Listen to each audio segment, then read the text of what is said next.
Update 4 pre-release 2 is here, and this one is enormous. We have a lot of new stuff added, including changes on how workbenches operate, a brand new feature to the watering can, we have emotes added to the game, and a whole lot more.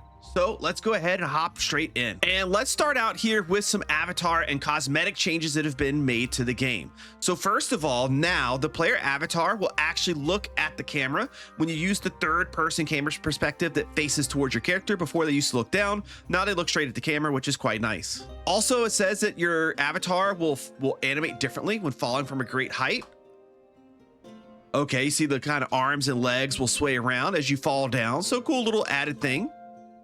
This one's really big. An emote wheel has been added to the game so you can further express yourself. You hold down the X button and that pulls up the wheel, and you can kind of scroll through the wheel here to see what's there to use. And there's a second page of emotes here as well. I imagine they're going to be adding more soon. Now, when you click the emote, I can, let's see, face myself here. You see this is what the laughing emote looks like. Tongue, which your tongue doesn't actually stick out, but you can see it's kind of a nanny nanny boo boo type effect. We got the chicken. Kill, the double wave, the single wave, the dab to the right, the dab to the left, and the punch. Now, the next thing I want to go over is the watering can, because it has had a huge buff added to it. And I've been messing around with this a little bit to understand how it's working right now. And I think there's some bugs in how it works, but let me show you both how it's supposed to work and then how it's bugged out right now and will hopefully be fixed. So the way it's supposed to work is if you have a 3x3 area and you have some seeds planted in that area, and you hold down the right click to charge up the watering can, you'll see a little bar below it, and then let it go. It will water that 3x3 area, right? Looks good, all works well. Now, my first thing I try to do is I try to use it on like already fully grown crops. That doesn't do anything. And then I try to do it on, and then I try to do it on a crop like an eternal seed that I just recently picked. And as you can see, then it will only water that one seed. So I'm assuming this is a bug. I have already reported it, and hopefully it will get fixed. Some additional changes have been made here too. First of all, this is configurable. So any of you guys that are modders out there, you can change the length and width of the watering can and how much it works in case you wanted to make some other tiers or do something in your mods. Also, the capacity of the watering can has been increased from 20 to 50. Meaning that you can use it 5 times, which will use up 45 of the 50 capacity before you have to go and refill it. Also, if you want a really cool way to store your watering can when you're all done with it, you could just crouch down and hit the use button and place your watering can down as a decoration, or it's just a new way to store it instead of having to shove it into a chest. I actually quite like this a lot. There were some additional changes or updates in the item and equipment category that I'm not going to show here on screen. The builder's workbench has had its crafting time reduced from 2 seconds to instant. The campfire, crude bedroll, and wooden chest have all had their times reduced from 1 second to instant. The crude torch is now gone from a half second to instant. And there is a few name changes to blocks that exist. If you've used these before, you may need to know this. Seaweed middle is now known as stacked seaweed. Red cobble blocks is now known as red sandstone cobble blocks. And white cobble blocks is now known as white sandstone cobble blocks.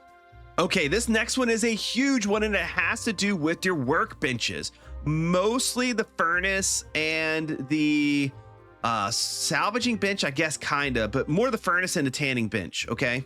Okay, the first thing is that workbenches will now continue to process items even if their chunks are unloaded, which would mean I can go in here, load up this guy, and let me put some fresh fuel in.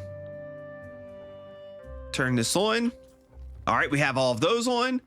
And now I'm going to go into my tanning rack, which should also have this change, and we're going to put these in as well. So now if we unload these chunks, meaning we go a really far ways away, these benches should continue to process their materials. So if I look right now, this is it's only processed 2 so far. So we're going to go a really far ways away. Okay, those chunks are now unloaded. I'm going to wait a couple minutes here Go back and we should see that those benches have processed a lot more.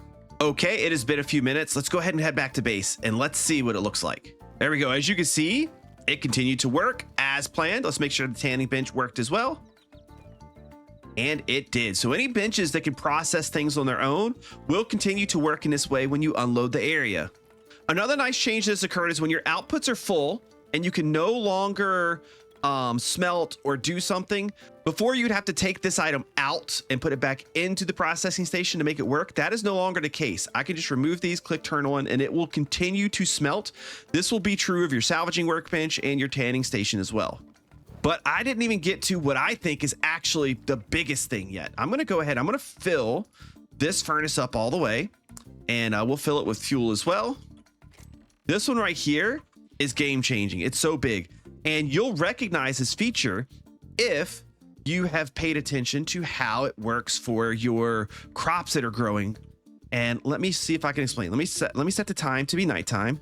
We have set the time to dusk. So what I'm going to do is I'm going to turn this processing bench on, the furnace on, and we're going to go to sleep. Because now what happens is your furnaces, your processing benches, your workbenches will now work based on game time, not real life time, which means if we go to sleep, we'll be able to sleep in 8 minutes. When we go to sleep and wake back up, those benches have continued to work during all of the time that we skipped by sleeping. Crops already work this way. They will keep growing during the night when you sleep. Now the processing benches will do the same. So let's take a look and see how much it processed that adamantite in the time that we slept in game, to the point where it actually used up all the fuel. So it processed 43 adamantite, and our furnace ran out of fuel while we were sleeping. This means it will be well worth it to run whatever you have in your processing benches when it's nighttime and you're about to go to sleep, so you can wake back up to those things being done without having to actually wait for them.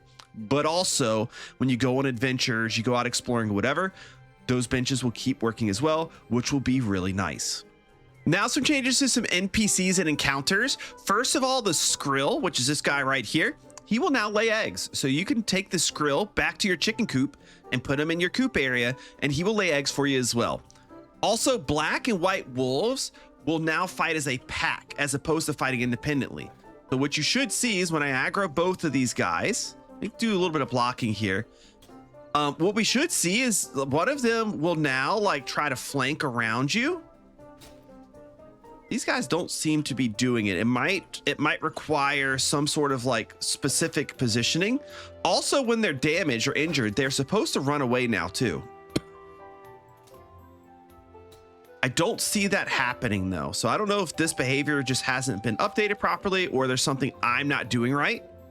But the changelog says black and white wolves will now fight as a pack, periodically attempting to flank their prey and attempting to retreat when injured. All right, let's see if this works with the white wolf really quick.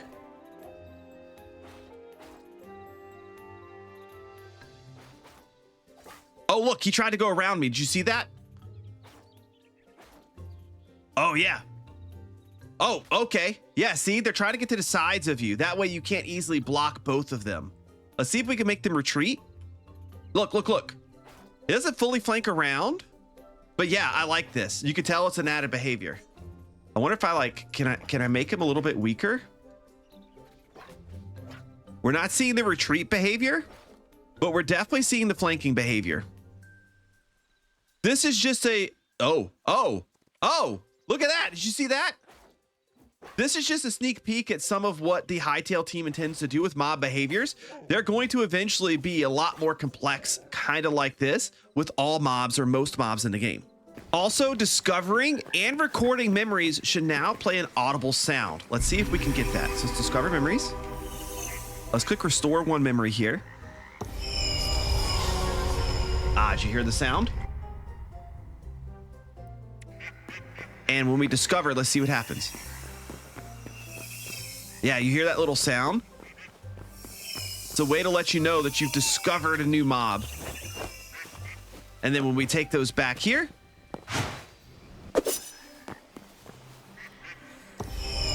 We get that nice sound effect now to let us know that we've both discovered and have input new memories into our system. The backpack in the player inventory will now tell you how many items you have in it.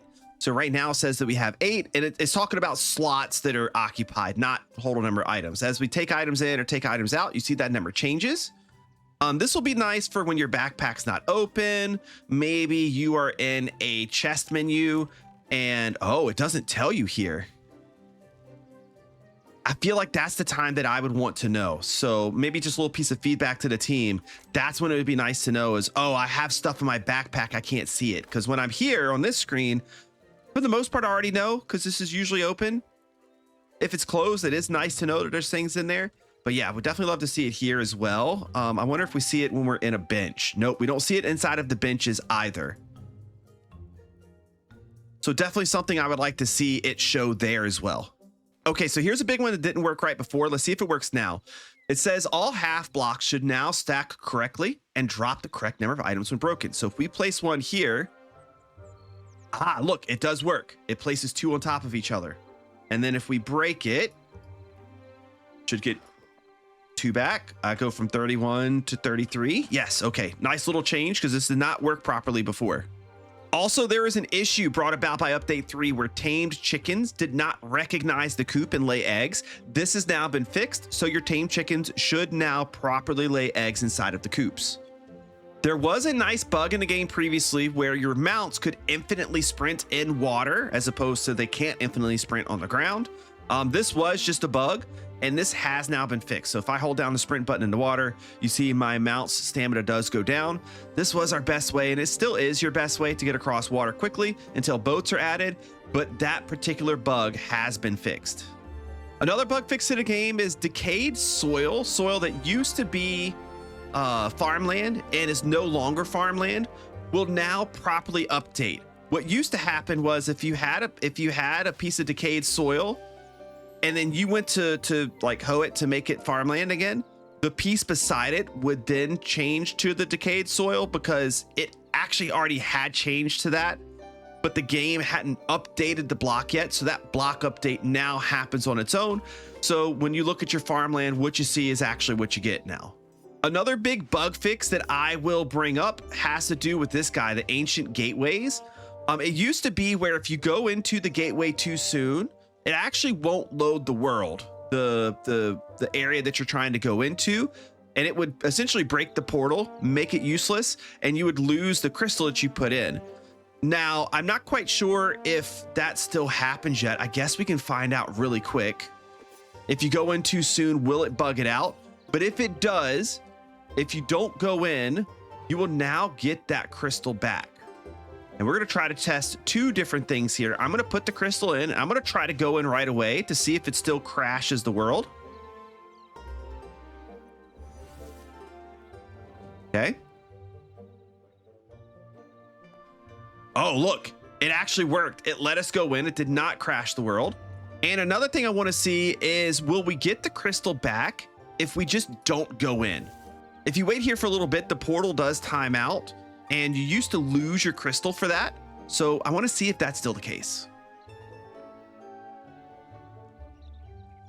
Okay, the portal did go away. We did not get our fragment back. So apparently it will only happen if you try to load the world, but it fails. And I don't have a way to replicate that at this time. So if it works or doesn't work, let me know down in the comment section below.